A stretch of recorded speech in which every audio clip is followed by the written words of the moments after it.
Earth is the perfect planet for human habitation. Do you agree with this statement? It may seem that its fairness is obvious, but things are not so clear-cut. Indeed, considering our planetary surroundings, Earth seems like a unique island of life and natural grace.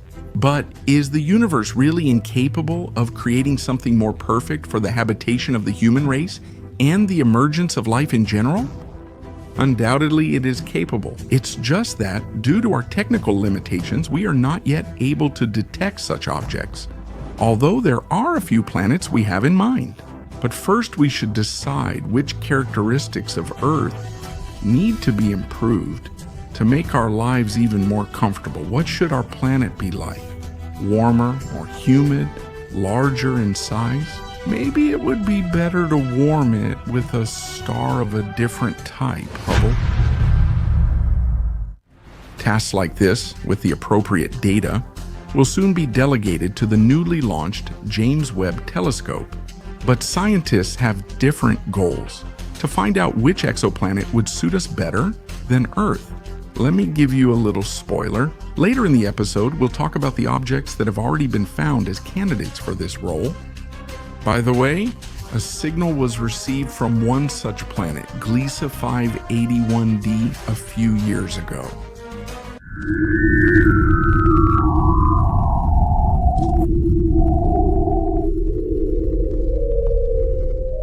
Scientists are still debating how to interpret it, whether it's just white noise or actually a greeting from an alien civilization. The object is located in the constellation Libra, about 20 light-years from Earth. Astrobiologists from Queen Mary and Hertfordshire universities believe that the planet could very well be habitable, despite the fact that Gliese 581d is located on the edge of the Goldilocks zone of its parent star. The received signal was obvious. Quinn is structured and orderly, so there is every reason to believe that it has an artificial origin. So, what should we pay attention to first when searching for ideal exoplanets? To the star that illuminates them? Our Sun is classified as a G2V type star, or a yellow dwarf. Compared to the unstable and unbalanced brown or red dwarfs, it is much more stable.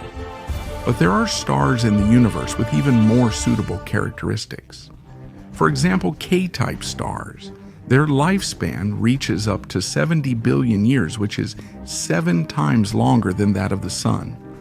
Orange stars belong to this type. From dwarfs to supergiants, the temperature on their surface does not rise above 5,000 Kelvin. For comparison, some areas of the Sun heat up to 15,000, 20,000 Kelvin, not to mention the corona, where monstrous temperatures reach up to 20 million Kelvin. These stars are partly similar in composition to Class G. There's little in the depths, sometimes creating downpours. Remember the history of our planet, what cataclysms it has gone through during this time, and why. Many of them happen because of abnormal solar activity. With K-type stars, there are no surprises like ice ages or planet-wide droughts, because their lives are smoother and more balanced. Accordingly, the planets nearby have a much more comfortable existence. That's why members of the Search for Extraterrestrial Intelligence projects are mainly searching for extraterrestrial civilizations near orange dwarfs. Are there many such stars within the Milky Way? Scientists say that just over 15% of all stars are of this type. For example, there's Alpha Centauri b, which is located 4 light-years from Earth. But what about the planet itself? What characteristics should it have to become the best candidate for life? First of all, we immediately rule out celestial bodies that are too old. Geological processes on them slow down over time, which can eventually cause the magnetic field to disappear completely. This last statement means one thing: humanity, or whoever lives on this planet, will soon turn into a handful of dying invalids, stricken with radiation sickness from cosmic rays freely reaching the surface. So what is the optimal age for an exoplanet that intends to replace the cradle of our life? around 5 to 8 billion years. That is, essentially, it should be about the same age as Earth or a little older. This factor is also connected to the evolution of species, which need time to develop. Remember how long it took for Earth's microorganisms to evolve from a vague, primordial soup to Homo erectus, and even more so to intelligent humans. Rough estimates say this process took 3.7 billion years. It's also necessary to take into account the time it took for the planet itself to form. If you add the lifespan of the star to this scheme, as well as certain periods of its development, the ideal formula becomes much more complicated. Now let's talk about size. Does it matter? To be continued. When it comes to exoplanets suitable for life, yes. For example, it is believed that celestial bodies that are 10% larger in volume than Earth, an excellent option in this case, continue. Why? First of all, such planets have stronger gravity, which means they can hold on to their atmosphere much longer than Earth. Current data shows that our planet is losing its atmosphere at lightning speed compared to neighboring celestial bodies. I likely don't need to explain the possible consequences. The heat of the core also directly depends on the size of the planet. Larger objects retain it for longer. Now let's turn to more specific characteristics, such as the planet's surface temperature and humidity. Remember which regions of the Earth are the most densely populated with living organisms. Absolutely right, it's the tropics. By analogy, we can assume that hotter and more humid planets have a high chance of developing complex and diverse forms of life. What is the average temperature of Earth? Hot and humid planets have? It's about plus 14 degrees Celsius. Add just about 5 more degrees, and the planet will get close to ideal. However, you need to consider an important fact. All of this is true only if there is water. From this statement follows the next. The smaller the continents, the higher the chance for a diversity of life forms to emerge, because the possibility of uninhabited desert regions decreases. We have listed the approximate set of parameters that James Webb will rely on when searching for potentially habitable exoplanets. He will also be assisted by 2 important indices, the Earth Similarity Index and the Planet Habitability Index. By the way, the latter takes into account a wider range of objects where life could develop based on other chemical processes. For example, it could arise on objects that are much hotter or much colder than Earth. But that's all theory. What about in practice? There are already real candidates for this vacant spot. And the first one is Kepler 442b. This huge planet is located in the constellation Lyra, quite far from Earth, 1,120 light-years away. It orbits right next to an orange dwarf of spectral class K. Its size is also similar to Earth's, but a bit larger. 1.3 is 1.3 times bigger than our planet.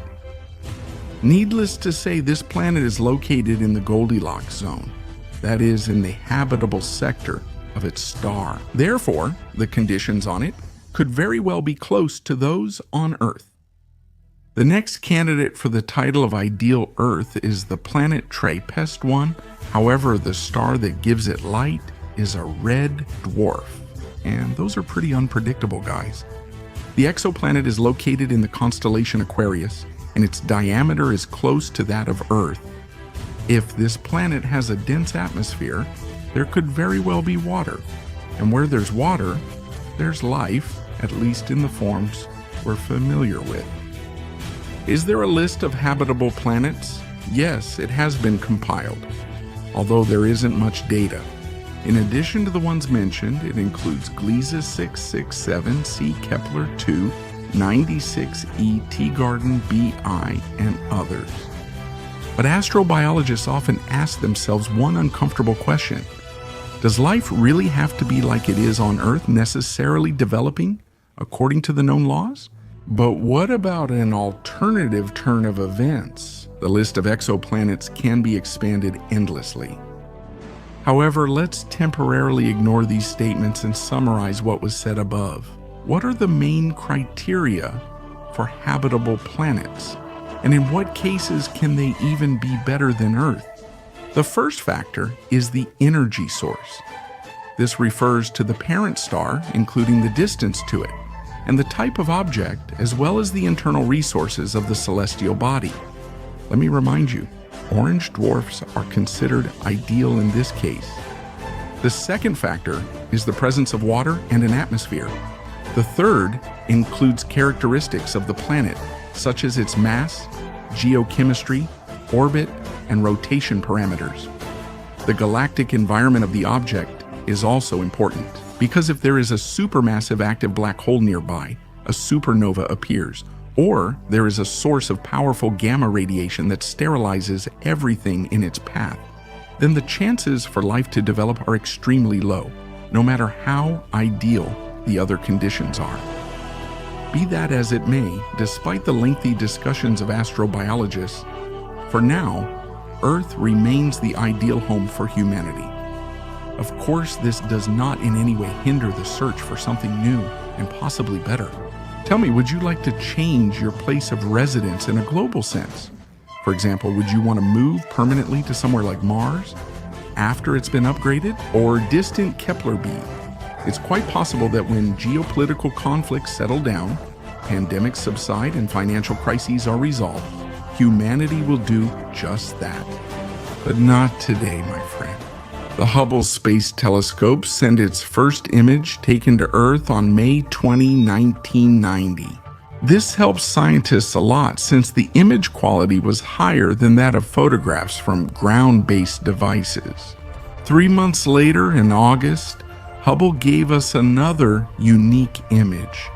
A glowing elliptical ring made of gases, which is located at the epicenter of the supernova explosion formed. These processes took place in the Large Magellanic Cloud, specifically in the Tarantula Nebula. Although Hubble is considered one of the most famous space telescopes, it is far from the only one that has given us unusual images of the universe. Here, it's worth talking about National Aeronautics and Space Administration's largest telescope and the largest extraterrestrial telescope overall, James Webb, which also has one of the largest mirrors with a diameter of 6.5 meters. According to National Aeronautics and Space Administration Administrator astronaut Bill Nelson, James Webb is close to capturing the light of the first galaxies and revealing more secrets of our universe. The mirror design of the telescope consists of 18 hexagonal segments. The total weight is 40 kilograms. As we already mentioned, this is one of the largest telescope mirrors. For example, the well-known Hubble has a mirror that reaches 2.4 meters in diameter. Such characteristics allow James Webb to have a higher level of sensitivity. It is also worth noting that the top layer of the telescope's mirror is made of 24-karat gold. The main part of the mirror is made of beryllium, which is coated with this thin layer of gold, only 100 nanometers thick. Beryllium is a fairly light metal. For comparison, it is only 1.8 times heavier than water. Why was gold specifically chosen for James Webb?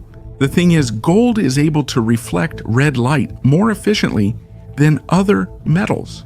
While regular mirrors have a reflectivity of about 85%, a mirror made of gold-plated beryllium reaches as high as 98%. Thanks to this feature, one of the advantages of James Webb is that the device will be able to detect infrared rays from distant galaxies that are 13.6 billion light years away from Earth. This is also called a window into the past because with the help of James Webb, we will be able to learn what the universe was like in the early stages of its development. Additionally, the telescope's main tasks need about 6,000 hours of observation.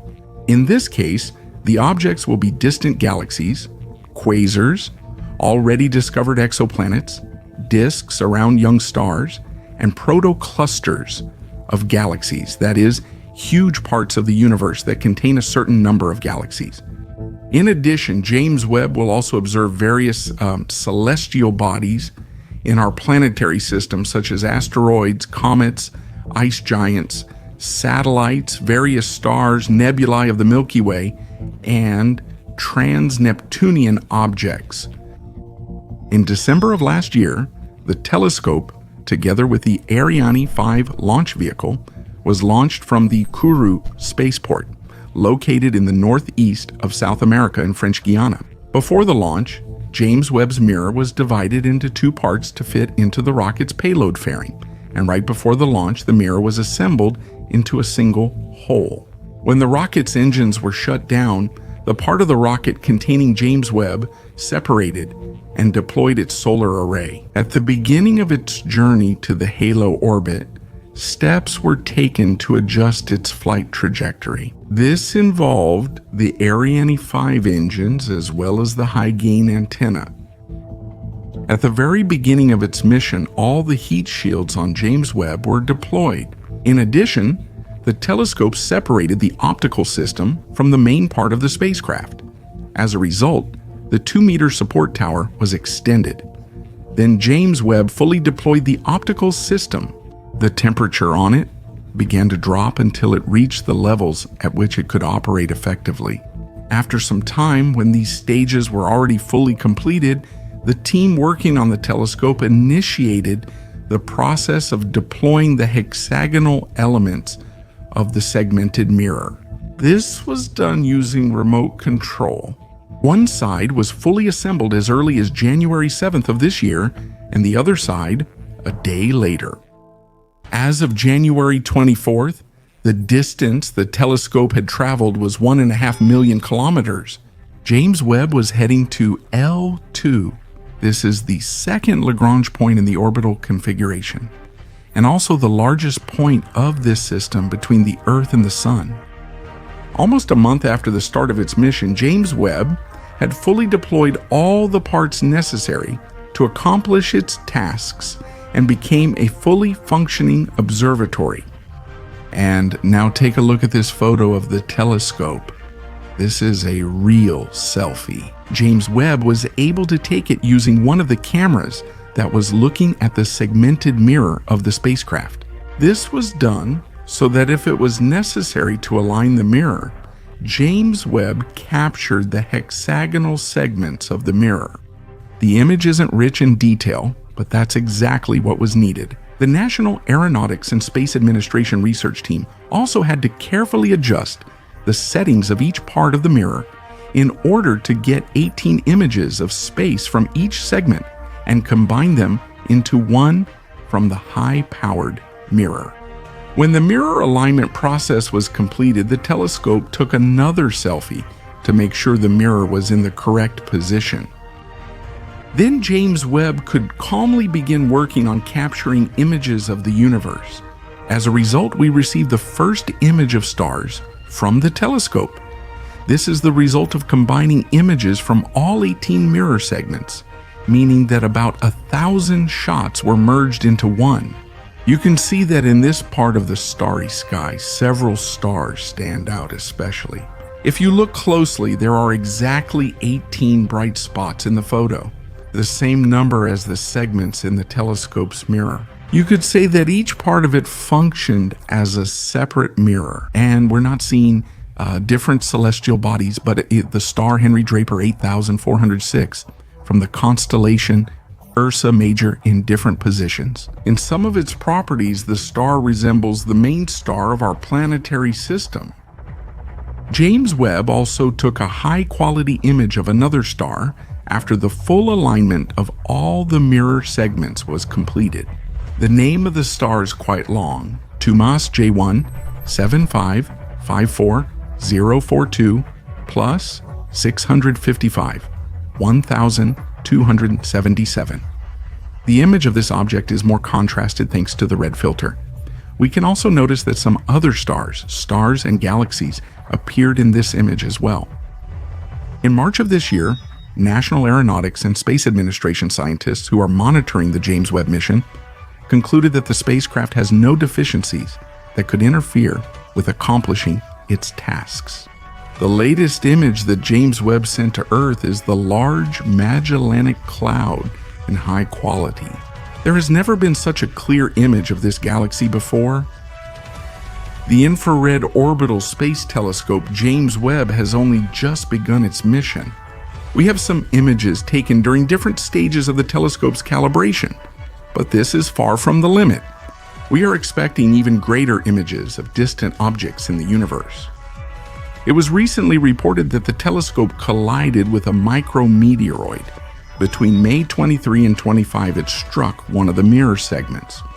However, National Aeronautics and Space Administration assured that James Webb was not damaged and continues to operate according to the approved schedule. This telescope will show everyone what it can do. Our galaxy is full of mysteries and secrets, most of which we haven't solved yet, and it's unknown whether we'll ever solve them at all. Fortunately, we have devices, including the Hubble telescope, that help us lift the veil of the universe's mysteries by showing us various cosmic objects. Hubble is capable of capturing even the smallest details. This is what helped it become a true pride of National Aeronautics and Space Administration. Let's take a look at the new details, the images that the telescope has provided us. Look at this galaxy. It somewhat resembles a very twisted spiral, or just the letter S. It's called New General Catalog, 3718. It has such a remarkable shape because of the gravitational pull from the galaxy. New General Catalog, 3729, which is located 150,000 light-years away. This gravitational pull also causes a line of red stars to form within the spiral. We can also observe similar distortions in the galactic gas and dust. The nebula masking the stars. Looking at the dark nebula, you wonder what processes are happening inside it. In this image, we see just such a nebula, also known as an absorption nebula. Usually, it absorbs the light from a star behind it and doesn't let it pass through. As a result, the nebula appears as a dark spot. At the same time, all sorts of processes are happening there. For example, new stars are forming. Pay attention to the bright area in the image. This is the star-forming region. This is a black hole in a dwarf galaxy, about 30 million light-years separated from our galaxy. Why do we call this galaxy a dwarf galaxy? The thing is, it doesn't have enough stars. Their number is only 1/10 of the number of stars in galaxies like ours, for example. Usually, black holes absorb the light that comes from stars, but in this case, it's the opposite. We see a black hole creating new stars. We also have some images of gas emissions coming from this black hole. At the same time, they weren't large enough for new stars to form as a result. The early universe. Many of the images taken by National Aeronautics and Space Administration spacecraft were revolutionary for space science as a whole, and with the help of such images, we found out that star formation in the early universe happened later than previously thought. The first generation of stars is called population YII stars. There is no evidence that it existed when the universe was about 500 million years old. With the help of the telescope, deeper observations were made, and their effect was enhanced using gravitational lensing. A fast relativistic jet and the Running Man Nebula. Stretching over a distance of 2 light-years, this relativistic jet bursts out from a star called Piranga 2042. This happens in the nebula New General Catalog, 1977. In this image, you can also observe flashes of an orange-red hue from the jet, which is a pronounced red color. This is glowing gas from related shocks. In addition, if you look closely at the image, you can notice a bluish ripple that seems to be moving away from the relativistic jet. This is the result of shocks from the nearest star, called 42 Orion. How do such shocks occur? They usually occur when gas streams collide, resulting in a crescent shape. In the image, you can see such a crescent surrounded by orange arcs. As we move farther away from these stars, the arcs become smaller and smaller. Free-floating evaporating gaseous globules stands for free-floating evaporating gaseous globules. They were first observed back in the last century in 1955. They were found in the Eagle Nebula. In this image, we can see a cluster of interstellar gas, which becomes a place for the formation of new celestial bodies. This can only be seen when a newly formed star ignites and emits ultraviolet light. Also, pay attention to the enormous star on the left side of the photograph. It is believed to be the hottest star in the universe. It has a bluish-white hue. On the other side of the image, there is another giant B-type star. Because of a supernova explosion, it has been dying for 30 years in space with stellar flares. In this image, we see a place located 163,000 light-years away from us, where the process of star formation is taking place. There is also a giant red nebula and a smaller bluish nebula depicted here. They belong to either the Milky Way galaxy or the Large Magellanic Cloud. This object can be called a planet outside the rules. There is a theory called disk instability, which points to the development and formation of Jupiter. This image may be evidence supporting this version. Here we see a more intense planet formation process. It contains a disk made of dust and a twisted spiral structure that has formed around it. The approximate age of this object is up to 2 million years. It is called AB. We know that the vast majority of planets are formed by colliding dust particles that seem to envelop the star. However, there are exceptions. For example, planets like Jupiter and the aforementioned AB Auric B formed according to the disk instability theory. And here is a newly formed star called INIC 2631. This star is located in the constellation Chameleon. Pay attention to the stars in the foreground. We should talk about how they formed. When clouds of gas and dust break apart due to gravitational forces, a hot core forms. It gathers gas and dust, which leads to the appearance of protostars. At first, a protostar emits a glow due to the compression of the surrounding clouds. However, later, the core temperature reaches a point where the process of fusion begins, which leads to the formation of stars. It is also worth noting that we can only see protostars in infrared light due to the enormous energy emissions. The dust and gas around them simply block the emitted light. Right now, you are looking at a ghostly, medium-sized black hole. The mass of this black hole is about 50,000 times greater than the mass of the Sun, but it is not large enough to be considered a supermassive black hole. The existence of medium-sized black holes was not confirmed until the combined power of 2 X-ray observatories proved it. And now you can observe a real dance of galaxies. This is a dance of gravity between 2 galaxies. One is named New, General Catalog 3227. The other is New General Catalog 3226, the core of New General Catalog. 3227 is characterized by high activity and a massive black hole at its center. They are separated from each other by a distance of about 60 million light-years. Both galaxies are also known as AARB 94. These 2 galaxies are also connected to each other by a faint stream. It is this stream that leads to such a gravitational dance. And finally, a nice bonus for you. As you know, right now, National Aeronautics and Space Administration's James Webb Telescope mission is in full swing. Many discoveries lie ahead for it, but we're eager to share some fresh photos from it, This is a group of 5 galaxies called Stephan's Quintet. You can see that the distance between 4 of the galaxies is very small, so in the future they are expected to merge into one. Right now, this is the largest image ever taken by James Webb. With such high resolution, we can see much finer details.